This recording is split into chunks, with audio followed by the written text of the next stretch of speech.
Selebgram sekaligus seleb TikTok Chandrika Chika sempat dikaitkan dengan hubungan asmara adik Bibi Andriansyah, Fuji dan Tarik Halilintar. Diketahui Chandrika Chika dulunya pernah menjalin hubungan dengan Tarik Halilintar. Namun kini adik Atta Halilintar itu sudah resmi berpacaran dengan adik ipar mendiang Vanessa Angel.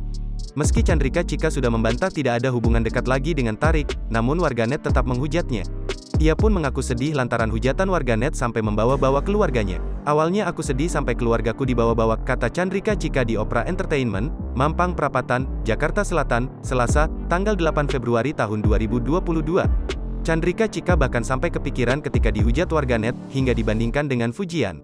Walau sempat merasa risih, Chandrika Chika memilih tidak menanggapinya dan memilih fokus bekerja. Sekarang aku cuek aja, kata Chandrika Chika yang mengawali debutnya lewat joget TikTok menggunakan lagu Papi Chulo versi koplo itu.